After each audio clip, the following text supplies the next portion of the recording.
All right, good afternoon and welcome. Welcome. Thanks for joining us on the program, The Buzz, Tuesday's edition. My name is Patience, and as always, I welcome us warmly to the program today. Don't forget the lines are open for conversation, interaction on the program this afternoon via text messages and WhatsApp messages. You can use the numbers that will be on the screen shortly. Also, I have regulars joining me at the table this afternoon. With pleasure, I welcome back this Tuesday afternoon Prince Francis Chilaka, who is a social worker. He is the executive director for Kut Foundation, an NGO based here in Nigeria, and he's also a businessman and a social affairs commentator. Good afternoon to you, Prince Chilaka. Patience, thank you. You're looking something else this afternoon. Something else. I'll leave it at that. Thank you. Thank you. I'll take it as a compliment. Thank you. Welcome to the show. You. Also at the table this afternoon, the notorious Dr. Sonny Obi Maduka is back this Tuesday afternoon. He is a maritime expert. He's also a seasoned writer. He contributes weekly to one of Nigeria's newspapers, and he's a social affairs commentator. Good afternoon to you, Dr. Maduka. Yes, holiness today. Good afternoon. Wearing white is not what makes you holy, Dr. Maduka. Purity. I hope so. Welcome to the show. Thank you. And of course, I have my able colleague at the table. He's a trained broadcaster and he's also a security consultant. Mr. Richard Amowa is here today. Good afternoon, Mr. Amowa. Thanks for having me. A pleasure to have you here. Thanks so much. All right, once again, welcome viewers. Don't forget the lines are open, and don't forget, if your lights do come, please switch to Facebook. We are streaming live on Facebook. That's Facebook.com/Galaxy Television. All right, and you can watch every bit of the show uninterrupted. All right, having said that, let's begin by informing us that Nigeria's national grid has collapsed for the 5th time this year. There was widespread blackout across the country on Sunday following the collapse of the national power grid, making it the 5th collapse of Nigeria's electricity grid this year, 2022. Now, according to information made available, the grid collapsed on Sunday, and this occurred around 6:49 p.m., leading to the shutdown of the outgoing electricity feeders of some power distribution companies. The Enugu Electricity Distribution Company PLC and Kaduna Electricity Distribution Company, in separate messages to their customers, confirmed the collapse. And let's not forget that Nigeria's power grid has collapsed twice already in the month of March and twice again in April this year, and this is the 5th one. Now, according also to information, the grid crashed from 3,703 megawatts to just 9 megawatts. I mean, that is almost like to ground zero. So, to set the tone for the conversation this afternoon on this seemingly unending power issue in Nigeria, let's go and take these comments from Nigerians. And this particular package was put together 5 years ago. 5 years ago. Let's take a listen.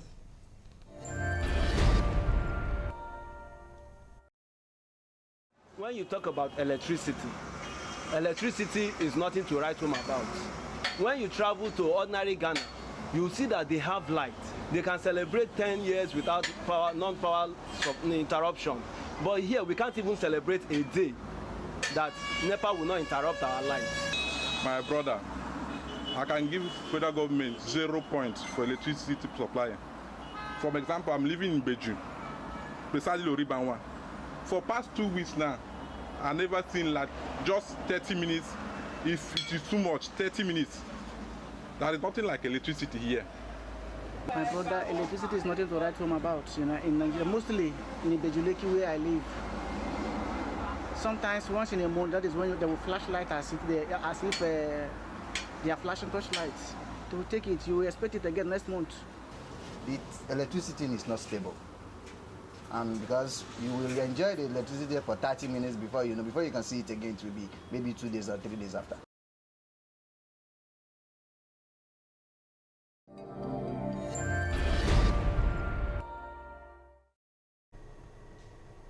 Welcome back. Now, like I said earlier, that report was from 5 years ago. And 5 years down the line, the stories are not different, all right? In fact, the power situation in Nigeria now, in most quarters, has become almost incomprehensible, okay? And in fact, I can say it's becoming really embarrassing that a country of such repute as Nigeria, on the African continent, you know, we can just be recycling perpetual darkness, as it were, in this country. Now, let's wade into the conversation. Prince Chilaka. You know, I've said here severally, and you know, different platforms, that the problem we have with light generation, energy generation, electricity, whatever you want to call it, is the fact that when the administration of President Obasanjo, you know, decided to sell our collective national assets without our consent as Nigerians, they sold them to people who really didn't have anything, you know, to put, you know, they didn't add value to the infrastructure, dilapidated infrastructure they made. They haven't added anything to transmission. So they just sold it out, you know, just because they wanted to sell it. Like they keep saying that they wanted to unburden, you know, unburden it from government. But the question is, you don't sell something to somebody who will not add value to it. So over time, no value has been added. And that is why it keeps failing, because you're having more households now being, you know, light being generated to more households, and also nothing, you know, in terms of infrastructure has been added to augment what they met on ground. So they're only interested in how much they're going to rip off of Nigerians. So until those who apparently came together to buy NEPA, as it was called then, and transformed it into, from PHCN to discos, or whatever, we need to draw a line, you know, how things are run in this country. And that is where, you know, each time issues like this come up, we blame government. Why do we blame government? We blame government because government has not done due diligence. And before now, a lot of us had expected that this administration that is winding up would have, you know, cancelled that sale. Because there is no economic value to the selling of NEPA to discos or turning it from, you know. So the whole problem is the fact that people who bought have not added value to it, and they've not brought anything new to the table. Thank you, Prince Chilaka. Now, Dr. Maduka, is that really the problem? Is it the transition from NEPA to PHCN and discos and GenCos and whatever? Is that the problem, really? What do you think is the fundamental problem of our power sector? Because, I don't know, if it's like an African issue, I would have said, okay, maybe there's more to it. But Ghana has been able to prove us wrong that, you know, an African country can get it right in terms of electricity. Some years down the line, we were supplying Ghana with electricity, but today they're standing on their own and they have uninterrupted power supply. What is the issue? We are in that era again where politicians come and make bogus campaign promises as to how they're going to fix the power sector and all of that. It's been like that administration after administration. Still we remain just at the same spot, if not even going backwards, as it were. What is the issue? President, the issue is that we don't have a functional planning process. We don't have feasibility studies on certain things we want to do. We don't have short-term, long-term, and you know, medium-term progression in our strategic thinking process or in our whatever we want to do. So we end up, you know, recycling the same system as if that is what is going to take us to anywhere. It's not going to take us anywhere. I used to tell people, you see, competence is all about functionality. When you put somebody who is not versed with that, definitely it won't work. I said it here. When you want to sell your national asset, did you do due diligence, as Chilaka just said? We didn't. And I said it here that when we did the concessionaire of power, we have three tripartite parties. You have the government, you have the concessionaires, and you have the BPA. How did they come about privatizing the former NEPA? What was the projection? What was the, what you call the asset and liability? What is it that you can say that is the penalty for not giving us so megawatts? These are the things that should be there. When you're giving somebody a projection, let me give you, for instance, for this are the port concession. The concessionaire we are giving what they call maximum throughput. This is the throughput you must achieve in a year. So there's something you're looking at. There's a quantification of the service that you expect from your concessionaires. But I said it here that the problem we have here that I don't think that those people that went through this process of power did it wholly without, first of all, giving the concessionaires conditions. Condition is, look, in 1 year, you're supposed to go like this. 2 years, that is how things are done. That's how progressively. But instead of that, we have... Sorry, can I butt in? Are you supposed to factor in unforeseen circumstances in that agreement? Because the concessionaires do have a ready excuse. No. You know, every time they talk about gas constraints, market, what's it called again, market shortfalls and stuff like that, there are always excuses. No. Do you factor in those kind of circumstances? No. The concessionaire, the bidding was made open. Every concessionaire went into it. It's like you want to buy something, they say, this is what you want to sell. You go into and look at it, vis-a-vis every process, all the things that are there. So you should have expected they those should things. have Okay. looked at it. Even before they bid, they must have gone through and see that, oh, this infrastructure is no good. This is then you can bid based on what you saw, based on what your feasibility study says. But is this case like there's nothing? The people just hurriedly, and I think, and I'm just saying it, that this thing was packaged and given to crownies. It wasn't given to experts, and that's why we're having this problem. Because if it was given to experts, we won't have this problem. The port is running because from the port sector, every concession was given the leeway. Look at it.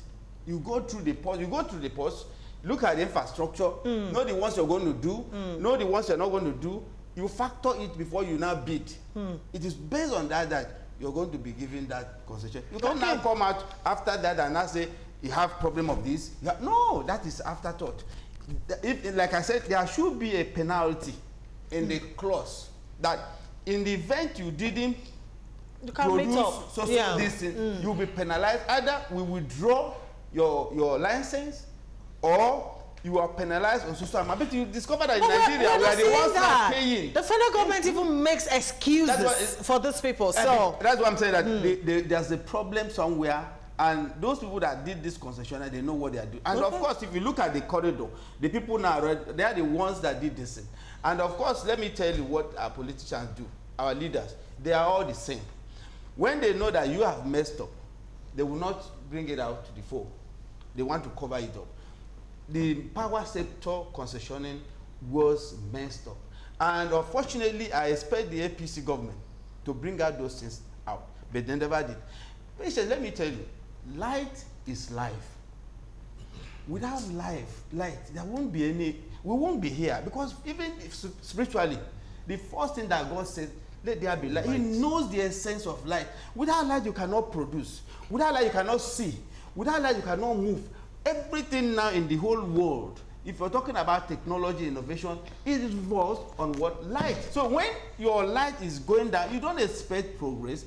Unemployment we're talking about, production, not there. Stops. Everything Everything is at the standstill. And that is why when God says, let there be, it was in that light that everything come out. Everybody, you saw the deficiencies, you saw the problems, then you start solving. But you cannot be in a dark place and you want to solve a problem. You can't do that. All right, thank you, Dr. Maduka, for bringing that perspective into the conversation. I don't really have much to say because the two gentlemen have said it all. All I don't want to say is that all our successive leaders, as regard to this power sector, has failed.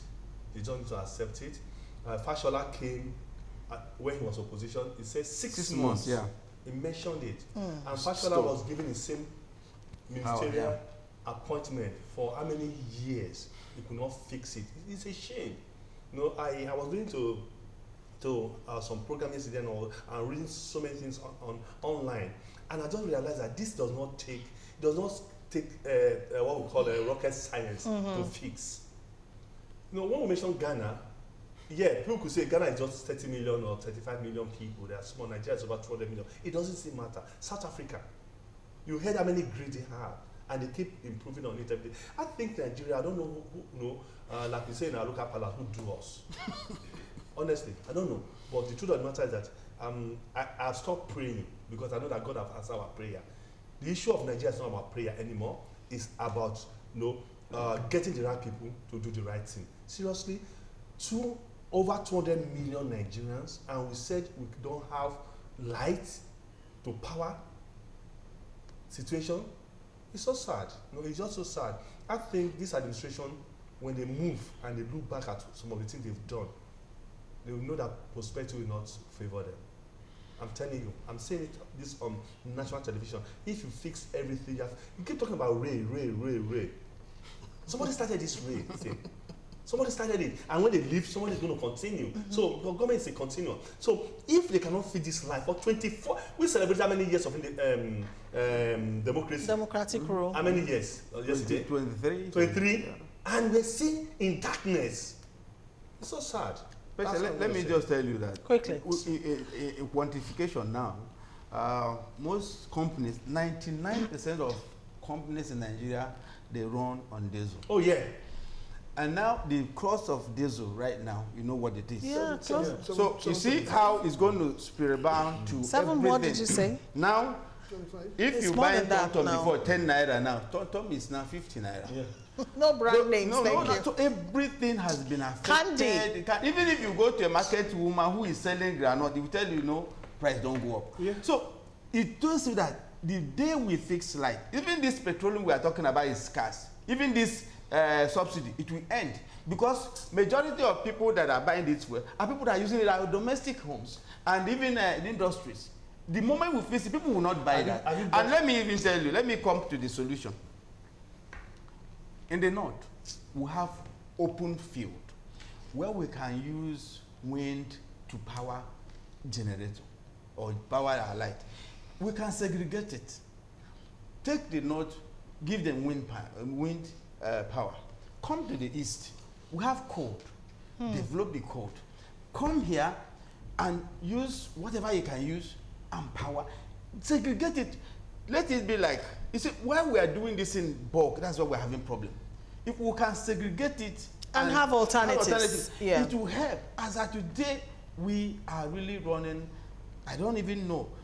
I was coming here and I discovered that I entered a fuel station. I bought some fuel. I was accusing the attendant. I said, "Are you sure this is what my fuel is?" So what am I saying? That people are not happy, and these things are not something that cannot be fixed.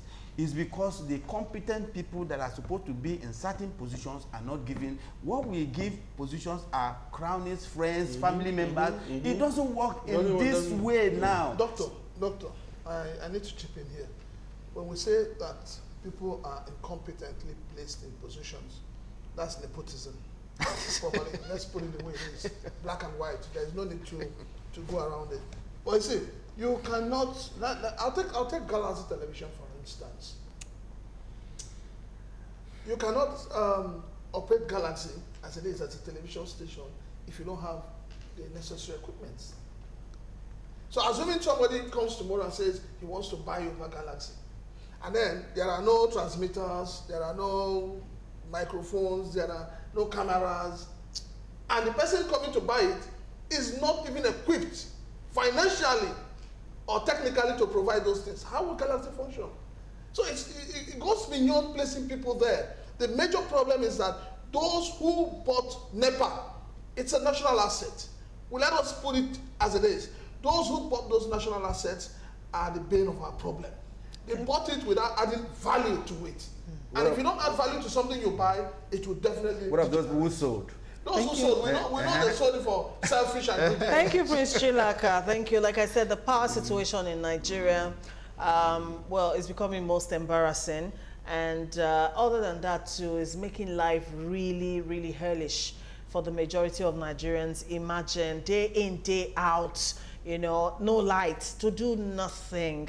Every time we have this conversation, you know, most people always say that if you fix the light situation of Nigeria, you're fixed over 50% of the issues. All right, can we do something about it? Let's read messages on WhatsApp. This one says, decentralize electricity distribution to allow states generate and distribute to their citizens. National grid is a play by some individuals to milk the nation. Let us call their bluff. All right, this other one here says, good afternoon. Welcome to Nigeria in 2022, where there is fall of power grid, 4 times fall of it, no good road, no water from water corporation, no quality education from primary to secondary. Even ASU is on strike, no good roads in Nigeria, high inflation, corruption, etc.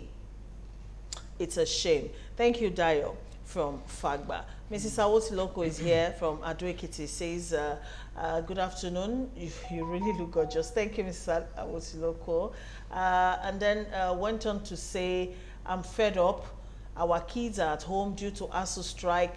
Please, all of you should remember Ekiti State this Saturday's election, your prayers, that the will of God should not minding the politician's money for voting. Let all the people get their PVCs and vote the bad government out. Thank you, Mrs. Awotiloko.